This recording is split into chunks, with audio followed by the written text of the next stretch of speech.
तू चाळीसारखा झालायस. तू त्याच्यासारखा उसळायला लागलायस. उसळणारा समुद्र हा पुरुषी असतो. नदीला आत ढकलून देतो, येऊ देत नाही आत. ओहोटीच्या वेळी मात्र नदी खोलवर समुद्राच्या आत येते.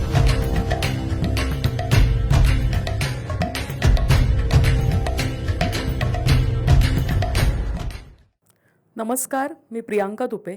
इंडी जर्नलच्या इन फोकस या कार्यक्रमात तुम्हा सगळ्यांचं मनपूर्वक स्वागत.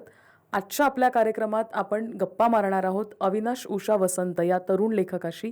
त्याची नवी कादंबरी पटेली येऊ घातली आहे आणि अगदी काहीच दिवसात त्याचा प्रकाशन सोहळा होणार आहे. तर त्याच निमित्तानं आपण आज अविनाशशी गप्पा मारूयात. अविनाश, तुझं खूप स्वागत आजच्या आपल्या कार्यक्रमात. आणि हो, आणि फेसबुकवर तर सध्या पटेलीची खूप चर्चा चालू आहे. वेगवेगळे टीजर्स बघायला मिळतात, त्यामुळे उत्सुकता वाढली आहे. तर मला हे जाणून घ्यायला आवडेल की मी याच्या आधी तुझ्या काही कविता वाचलेल्या आहेत, त्या कविता खूप चांगल्या आहेत. तर मला वाटायचं की कविता संग्रहाबद्दल थोडीशी उत्सुकता होती, पण असं अचानक कळलं एक दिवस की आता कादंबरी येते. तर कादंबरी का लिहावीशी वाटली? ॲक्च्युली असं काही नाही आहे. म्हणजे जर विचार केला तर पटेली ही साधारणतः 2 वर्षापूर्वीच लिहून झालेली आहे. 2 वर्षापूर्वीच ती म्हणजे दी एंड, बऱ्यापैकी दी एंड करून ठेवला. त्यानंतर थोडेफार काही चेंजेस केलेले आहेत. मी बऱ्याच लोकांकडून दिली होती वाचायला. त्यानंतर काही त्यामध्ये जे मला पटलेले जे काही आहेत की थोडंफार 19-20 काही काही करता येईल ते मी केलेलं आहे त्याच्यामध्ये. आणि कविता संग्रह म्हणजे कविता तर करतोच, म्हणजे कविता ती प्रोसेस आहे. ती काय असं काही हे नाही की आज थांबली आणि इथून इथे एंड झाला आणि मग इथून आता कविता संग्रह करू, असं काही नाही आहे त्याचं. ते होत राहणार आहे, ते चालूच राहतं. त्याचा काही फिक्स असं काही शेड्यूल नव्हतं. पण असं माझं एक डोक्यात होतं की जनरली असं लोकांचं असतं की नाही नाही नाही कविता संग्रह अगोदर करायचा. पण माझं असं डोक्यात होतं की एकदा असं झालं होतं एक थोडीशी चर्चा. तर काही ज्येष्ठ लोकांनी असं सांगितलं होतं की नाही हे काय कविता करून हे होतात. मी बोलले तसं नाही, की साहित्यिक बरेच आमचे मित्र आहेत की जे कादंबरी म्हणजे बरेच जे कवी आहेत ते ऑलरेडी कादंबरी लिहित आहेत. त्यामुळे असं काही नाही आहे. पण असं जनरली असं असतं की कविता लिहिताना कादंबरी लिहित नाही वगैरे. पण मी बरेच उदाहरणं आहेत. म्हणजे महेश लोंढे आहे, अजित अभंग आहे, प्रणव तर लिहितोच आहे. तर असे सगळेच जण, सुदामने ही कादंबरी पहिली लिहिलेली आहे, नंतर कविता संग्रह सुदाम चाललेला आहे. त्यामुळे असं काही हे नाही की कविता लिहिणं आणि कादंबरी असं काही वेगळं काही नसतं. पण कादंबरी असं वाटलं की ते की आता करूया, म्हणजे आता पब्लिश करूया. ऑलरेडी ती लिहून झालेली आहे, पब्लिश करूया, हा मोमेंट आहे तो. आणि पटेली या नावाबद्दल, या शीर्षकाबद्दल थोडंसं सांगशील? ॲक्च्युली पटेली ह्या नावाबद्दल मी काही सांगत नाही फार. फक्त एवढं सांगू शकतो की पटेली हे जे नाव आहे ते मुंबई या शब्द आहे, तो स्लँग आहे मुंबईचा आणि सर्रास वापरला जातो बऱ्याच वेळा. अगदी गल्ली बॉयच्या तुम्ही रॅपमध्ये सुद्धा ना पटेलीचा उल्लेख आणि किंवा पटेली हा शब्द बऱ्याच वेळा तुम्हाला दिसून येतो. म्हणजे तो तुम्हाला मी आत्ताचा रेफरन्स लोकांना दिसायला म्हणते. गल्ली बॉयच्या अगोदर माझी कादंबरी लिहून झालेली आणि अगोदर ठरवलं होतं ते की हे नाव आहे असं. तर त्यामुळे की हा लुम्पेन, वाचता वाचता पूर्ण कळेल, लुम्पेन वर्गाकडून आलेला शब्द आहे तो.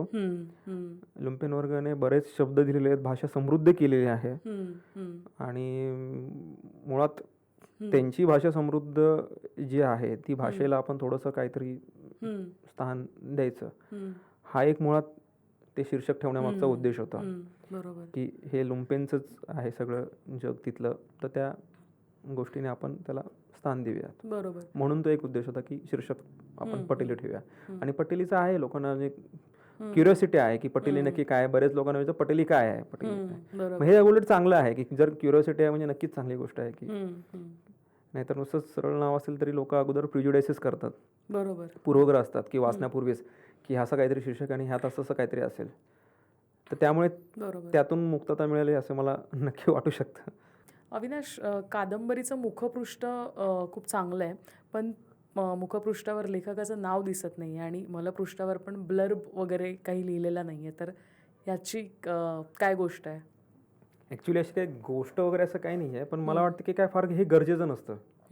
म्हणजे एक साधारणतः लेखकाचं नाव असणं हे काय फार गरजेचं नाही. आतमध्ये नाव आहे नक्कीच, त्याबद्दल काही प्रश्न नाही आहे. म्हणजे ते मी काय डिसोन करत नाही आहे नाव नसून, पण ते जे कव्हरला थोडंसं हॅम्पर होत होतं असं मला वाटतं, की ते नाव असण्याची गरज नाही म्हणून ते नाव नाही आहे. आम्ही सगळ्यांनी आमच्या टीमनेच तो निर्णय घेतला होता की हे काही नसेल चालेल. आणि ब्लरची अशी गोष्ट होती की मुळात ते जे कव्हर आहे ते कव्हरच्या मुखपृष्ठापासून मलपृष्ठापर्यंत एक स्टोरी आहे, एक गोष्ट आहे. ती गोष्ट त्या ब्लरने हॅम्पर होऊ नये मला असं वाटतं. कारण की ब्लरमध्ये पण आपण काय जनरली कोण ना कोणतरी दुसरं कोणतरी त्या स्टोरीबद्दल आतमधल्या त्याच्याबद्दलच सांगतो, त्या गोष्टीबद्दलच काहीतरी सांगत असतो. मग तो एक त्या ह्याचा भाग असतो, त्या मुखपृष्ठ म्हणजे तो कव्हर पूर्ण जो असतो स्पाईन सकट त्याचा एक भाग असतो. तर मला वाटतं की ते गरजेचं नाही आहे, त्या व्हिज्युअल्समधूनच ती एक स्टोरी आहे. मग त्यामुळे ब्लरची मला काही विशेष गरज वाटली नाही. आणि ते कॅलिग्राफी आहे ती माझा मित्र प्रतीक इचकेने केलेली आहे, ते पटेली नावाचं. आणि ते डिझाईन जे आहे कव्हरचं ते सचिन काजारे म्हणून मित्र आहे त्याने केलं होतं. आणि श्रीधर पवार सरांनी आम्हाला सांगितलंय की म्हणजे आमच्या सगळ्यांनी डिसिजन की हे काही नाही, आपण करू शकतो ह्यामध्ये, असा विचार जो काय आहे तो काही करण्याजोगा आहे. म्हणजे असंच असलं पाहिजे की असंच असलंच पाहिजे हे काही नेसेसरी नाहीये. बरोबर.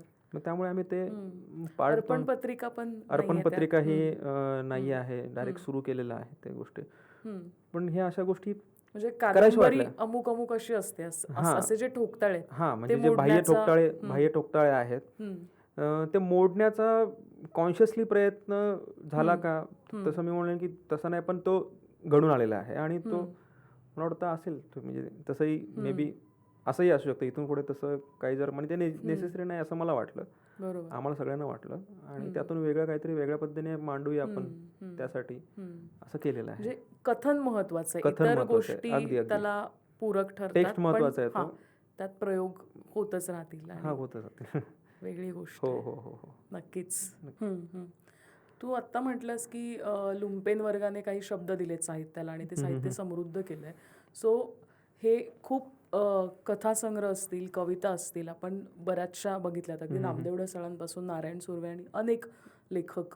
तर ह्या सगळ्यांचा आपल्यावर पण एक थोडाफार प्रभाव, किंवा आपण इन्स्पिरेशन म्हणू त्याला, प्रभावापेक्षा जास्त इन्स्पिरेशन म्हणू. तर म्हणजे मी त्यातला जो एक तुकडा वाघूरच्या दिवाळी अंकात वाचला होता या कादंबरीचा, तर त्यात पण अनेक माणसांचे उल्लेख होते. इस्वलकरांचा उल्लेख होता, नामदेव ढसाळांचा होता, तुकारामाचा उल्लेख होता. सो हे जे सगळं लुंपेन वर्गानं बनवलेलं साहित्य आहे, ज्यात सगळ्या लुंपेन वर्गाचं प्रतिबिंब सांस्कृतिक असेल ते उमटतं. तर ह्या सगळ्या आपण एक म्हणू कॅनव्हासवर तुला, म्हणजे तुझी कादंबरी जे पटेली त्याला तू कुठे बघतोस, आणि तुला म्हणजे त्याची का असं निकड होती अशा प्रकारे कादंबरीतनं एक्सप्रेस व्हायची, जे सगळं तुला म्हणायचंय ते? मुळात त्यातला जो प्रोटोगॉनिस्ट तसा रोडार्थाने लुंपेन नाही आहे. त्याचा लुंपेन प्रवास हा नंतर झालेला आहे, म्हणजे अगोदर नाही आहे. म्हणजे तो कसं आहे, त्याचा एक स्थानांतर अगोदर लुंपेन, नंतर स्थिरता, नंतर परत लुंपेन, असं काहीतरी एक हे आहे ती सायकल सगळी. आणि मुळात असं आहे की तो जो मुंबई हा सगळा भाग आहे, म्हणजे साधारणतः ह्याच्या अगोदरचं सगळं जे दिसलेलं आहे ते संपाच्या अगोदर जन्मलेले लोक आहेत. म्हणजे ज्यांनी लिहिलेलं आहे संपाच्या गिरणी कामगारांचं असेल, किंवा मुंबईतले जे बरेचसे लोक जे आहे, म्हणजे मुंबईतले ज्यांचे टेक्स्ट आहेत ते बरेच लोक संपाच्या अगोदर जन्मलेले आहेत. म्हणजे रिसेंटली तसं जर विचार केला तर शिल्पा कांबळेंचं जे काय आहे, म्हणजे जे निळ्या डोळ्यांची मुलगी आहे, ते सोडलं तर तसं मुंबईच्या डॉक्युमेंटेशन म्हणा किंवा डॉक्युमेंट वगैरे म्हणा, तर तसं काही हे नाही आहे. तर आणि ते पण संपाच्या नंतर मग जन्मलेले कोण आहेत त्याच्या दृष्टिकोनातून मग तो एक भाग आहे. मग त्या संपानंतर त्याचं मुंबई शहराचं लुंपेन तो पण बदलत गेलेलं आहे. तो काय ते स्थिर नाही आहे, तेही बदलत गेलेलं आहे. त्याच्यातही बदल झालेले आहेत. आणि प्रत्येक वेळी अनेक शहरांच्या लुंपेनत्वाचा अवतार असा बदलत नेहमी जात असतो. तर त्यामुळे जर त्यातून आपल्याला काहीतरी करावं, म्हणजे मुळात हे असं होतं की मी एका अकाउंटवरून सुरू केलं होतं की त्यावरून आपल्याला तुकडे टाकत होतो, आणि ते तुकडे टाकत काही फेसबुकवरनं, आणि ते टाकता अनेक लोकांना ते वाटलं की अरे यात लिहू वाढवावं असं. आणि तसं ते मुरलीधर खैरानाराने तसा प्रयोग केला होता. शोध त्यांनी कादंबरी जेव्हा लिहिली होती त्यावेळी, की बरेचसे त्यांनी ऑलमोस्ट सगळीच कादंबरी फेसबुकवरून लिहिली होती, आणि नंतर मग ती संपादित करून ती नंतर छापलेली. तसं मला तसं वाटत होतं की काहीतरी आपण ह्याच्यावरच पूर्ण करू वगैरे. आणि मग ते पण तसं काही झालं नाही. ते अगदीच थोडंसं म्हणजे साधारणतः एक 30% वगैरे भाग तसा झाला होता, पण तो थांबवला म्हणजे. आणि नंतर वाटलं की लिहावं. मी अनेक मित्रांनी फोर्स केला, मैत्रिणींनी फोर्स केला की नाही लिहिलं पाहिजे लिहिलं पाहिजे. मग ते लिहत गेलो आणि लिहत गेलो तर त्याचं एक असं मग असं वाटलं की त्यावेळी आता नाही, आता कुठेतरी थांबलं पाहिजे. मग थांबलो आणि त्याचं हे केलेलं आहे, म्हणजे नंतर स्टॉप केलं आणि त्यानंतर मी काही फार बदल केले नाहीत. जसं जो प्लॉट आहे जसा ठरवला होता तसा ठेवला आणि त्या एंडला येऊन स्टॉप करून टाकलेला आहे. बरोबर. आणि कादंबरीचा काही भाग वाचताना त्याच्यात असं खूप दृश्यमयता आहे, म्हणजे त्याचा एक वेगळा टोन आहे. आणि त्याच्यात खूप असं पटापट झपझप झपझप बदल होताना दिसतात. म्हणजे ते छोटी छोटी वाक्य आहेत आणि की असं झालं म्हणजे इथून ही टॅक्सी गेली, मग मी पुलावरून खाली बघितलं, उदाहरणार्थ. म्हणजे असं पटापट पटापट म्हणजे असं एक कोलाज स्वरूपात मुंबईचं एक दर्शन घडतं असं आपण म्हणू शकतो. अनेक जागांशी मी स्वतः पण रिलेट केलं, त्यातल्या बँडस्टँड असेल, मरीन ड्राईव्ह असेल असं. तर मला हा कदाचित वेगळा प्रश्न आहे, थोडासा कादंबरीशी रिलेटेड नसेलही, पण मला उत्सुकता आहे की तू थ्रूआउट जी मुंबई बघितली आहेस, म्हणजे 90 पासून किंवा त्याच्यानंतर कधीही आत्तापर्यंतच्या एवढ्या सगळ्या काळात, तर तू मुंबई बदलताना जे बघितलीस तर त्यात काय तुला जाणवलं प्रॉमिनंटली? आणि अर्थात त्याचं कादंबरीत थोडंसं रिफ्लेक्शन असणारच. म्हणजे नक्कीच कादंबरीमध्ये त्यात रिफ्लेक्शन आहे, कारण की कसं आहे की ह्यातली जी काही पात्र आहेत तर त्या पात्रांमध्ये एक अवकाश वर्णनाचं चाळ नावाचं एक पात्र आहे. जसं एक फेसबुक नावाचं एक पात्र आहे. म्हणजे ती पात्र जी असतात ती पात्र अशी तुमच्या आहे ना त्याच्या निवेदनामध्ये किंवा एकंदरीत सगळ्याच्या काही गोष्टी आहेत त्यामध्ये ती येत राहतात, ती पात्र चाळ आणि फेसबुक. तर चाळीचं पात्र ही हे संपूर्ण मुंबई जे बदल आहे सगळा जो घडतोय मुंबईमध्ये त्याचं सगळं रिफ्लेक्शन त्या चाळ नावाच्या पात्रातून आलेलं आहे. म्हणजे तेच की तो एक साधारणतः एक किशोर वयात आहे, नंतर मग तरुण आहे, नंतर मग ते होताना पण कारण की हा कसा आहे ह्यातला जो कादंबरीचा जो पार्ट आहे बेसिकली हे मी पटेलीचा जो काळ आहे तो काळ तसा फार मोठा नाही आहे. त्यामुळे मोठी स्थित्यंतर वगैरे असं काही दिसणार नाही आहे त्यामध्ये. फक्त एवढंच आहे की त्याने काही कमेंट्री केलेली आहे, काही मागच्या गोष्टींबद्दलची, इतिहासातल्या गोष्टींबद्दलची कमेंट्री आहे त्याची. आणि त्याची एक तिरकस बघण्याची शैली आहे बेसिकली त्या प्रोटोगनिस्टची, त्या निवेदनाची. त्यातून ते फक्त आलेलं आहे. म्हणजे असं फार मोठं स्थित्यंतर वगैरे तुम्हाला दिसणार नाही त्यामध्ये की मुंबई ही अशी होती मग अशी झालेली आहे, तसं काही फार दिसणार नाही. आणि किंवा जे बदलणार आहे साधारणतः रिडेव्हलपमेंट ही नावाची गोष्ट असते तर ती म्हणजे तो असा एक वर्ड आहे की त्याची अनेक लोकांना असं भीतीही वाटत असते आणि अनेक लोकांना असं त्याचा आनंदही होत असतो की त्या शब्दाचा. तसं त्या वेगळ्या डिलेम्यामध्ये असतात अनेक जण त्या रिडेव्हलपमेंट नावाच्या. म्हणजे विशेषतः चाळीमधले, म्हणजे बाकीचे इतर रिडेव्हलपमेंट असेल तर ती गोष्ट वेगळी, त्यांना आनंदच होत असतो. पण चाळीचं रिडेव्हलपमेंट म्हणून दोन्ही शक्यता तयार होत असतात.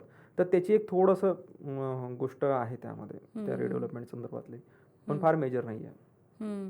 आणि मुंबईतल्या चाळी हे एक रूपक आहे किंवा आपण असं म्हणूयात की तो मुंबईचा आत्मा आहे, असं वाटतं तुला?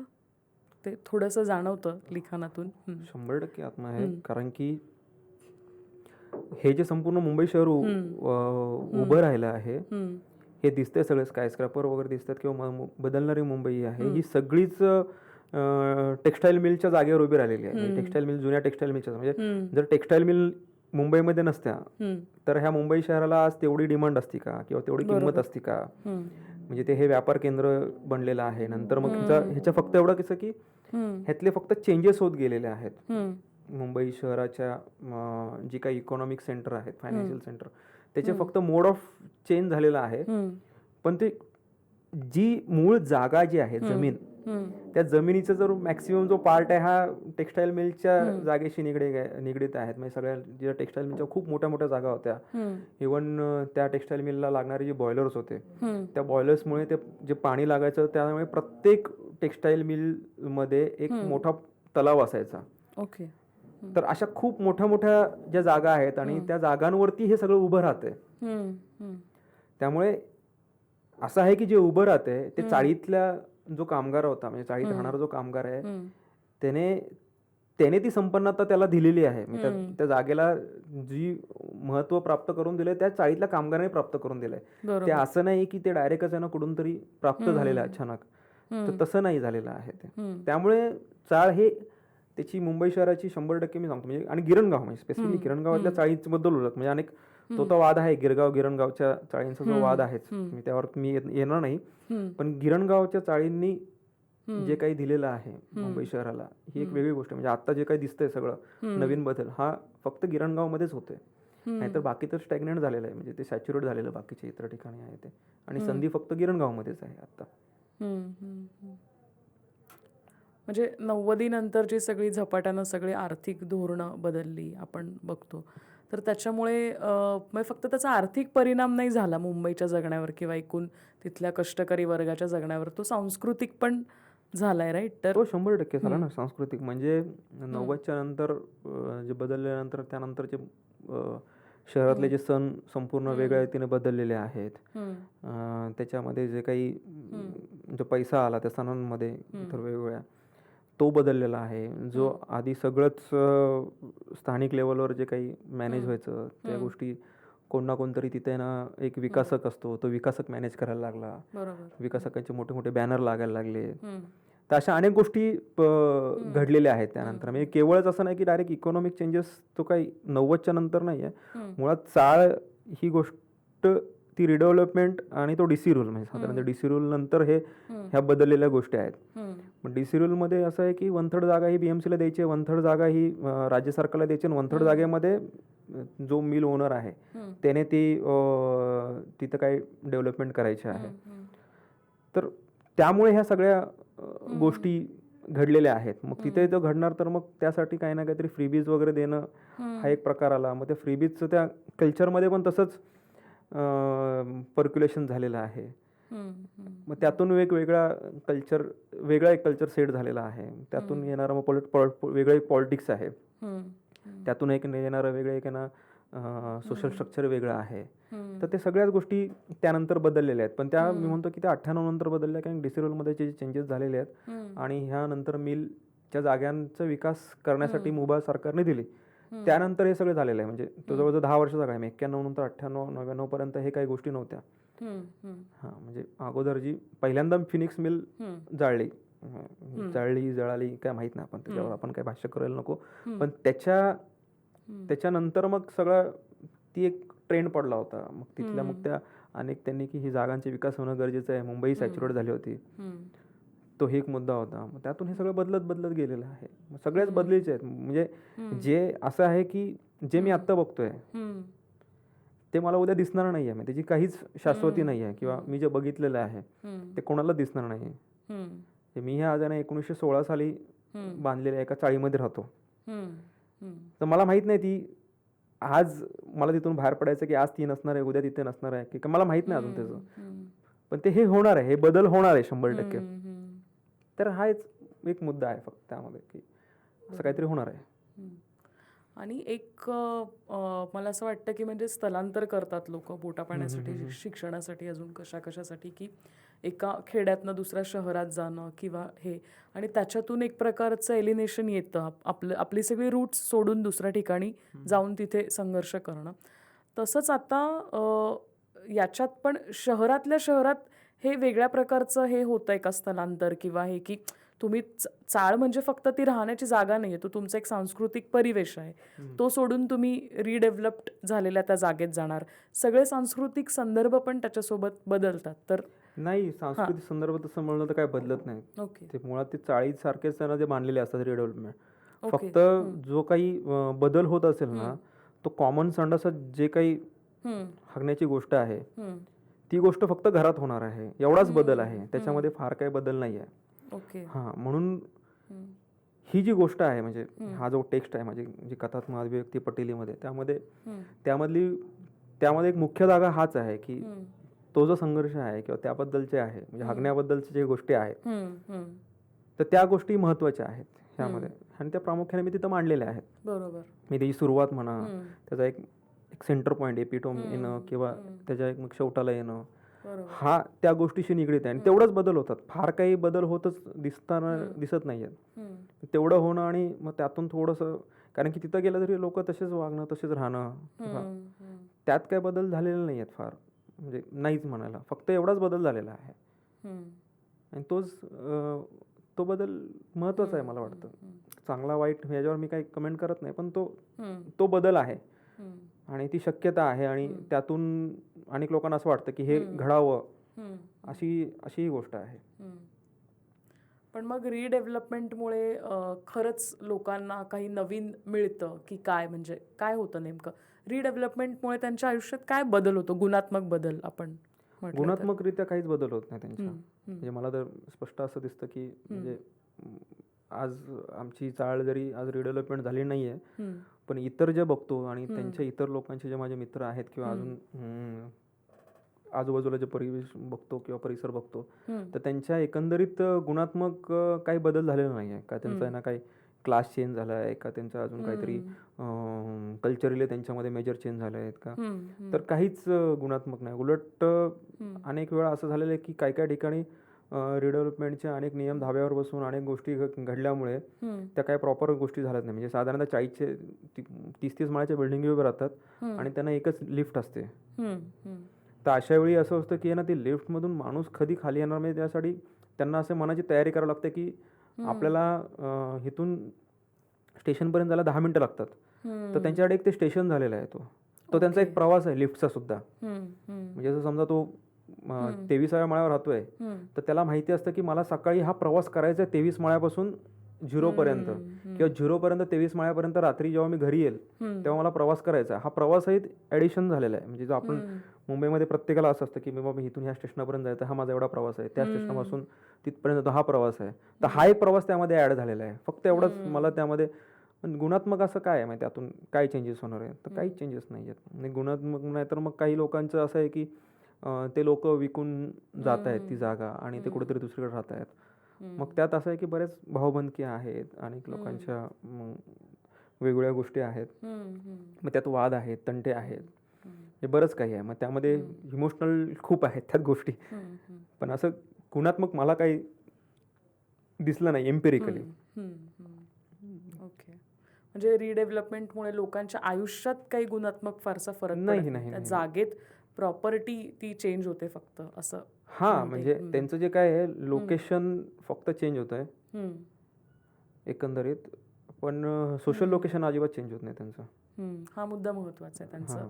लोकांचं सामाजिक स्थान बदलत नाही. सामाजिक स्थान बदलत नाही. त्या छोट्याशा 100 स्क्वेअर फूट मधून तुम्ही 250 स्क्वेअर फूट. 250 स्क्वेअर फूट मध्ये जातात आणि त्यामध्ये काय होतं की तुम्हाला फक्त संडास आतमध्ये आलेला आहे, म्हणजे तेवढा एक मेजर गोष्ट आहे. आणि बाकीचे मग इतर जी काही बाकीची स्पेस आहे वावरायची, त्यामध्ये पण काय तुमचं काय फार मोठा काय बदल घडून येत नाहीये. बरोबर. 250 तुम्हाला मिळतोय वगैरे असं. तर त्यामुळे त्याने काही असं काही फरक पडत नाही. आणि सोशल जे लोकेशन आहे त्यामध्ये सुद्धा तसा काहीच चेंज होत नाही. म्हणजे त्यातून काही लोक एकत्र येणं आहे किंवा काय असं काही दिसत नाही. जे चाळीमध्ये आहे जसं होतं, किंवा जे काही स्ट्रक्चर ते फॉलो करत होते चाळीमध्ये, जी काय पॉवर स्ट्रक्चर आहे चाळीमध्ये सणांमधून येणारी, म्हणजे मी ते मुद्दाहून ह्याच्यामध्ये घेतलेले आहे, म्हणजे थोड्याशा ह्या टेक्स्टमधून, की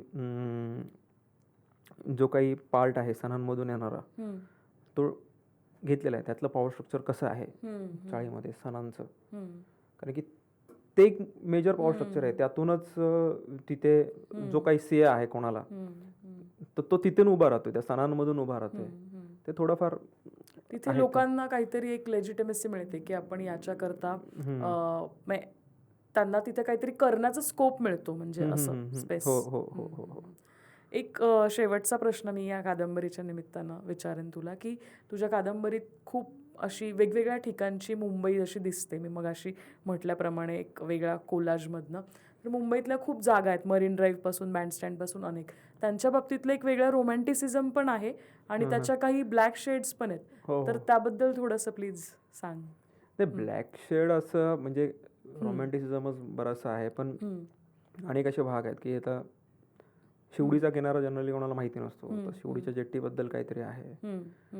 तो म्हणजे त्यातही म्हणजे असं आहे की जिथं समुद्र किनारे जसे मुंबईमधले आहेत तसे तिथल्या ना तिथलं जे कम्युनिटी आहे तिथलं सोशल स्ट्रक्चर पण तसंच आहे. म्हणजे वरळीत असणारा, बँडस्टँडमध्ये असणारा, तिथे येणारं जे पब्लिक आहे, शिवडीमधला असणारा किनारा, प्रत्येक ठिकाणी असं वेगवेगळं आहे. म्हणजे प्रत्येकाला अशा वेगवेगळ्या शेड आहेत आणि तिथल्या लोकेशननुसार त्या शेड आहेत. त्यामुळे असं काही ब्लॅक शेड वगैरे असं काही नाही आहे. सगळीकडे सेमच आहे. प्रत्येक ठिकाणी दोन्ही म्हणजे शेड मला आहेत. म्हणायचं फक्त त्या जागांबद्दल फक्त रोमॅन्टिसिझमच आहे असं नाही, तर वेगवेगळ्या शेड्स, सगळ्या वेगवेगळ्या शेड्स आहेत. खूप शेड्स आहेत त्यामध्ये. असं एक गरजेचं नाही की हे असेच शेड आहेत.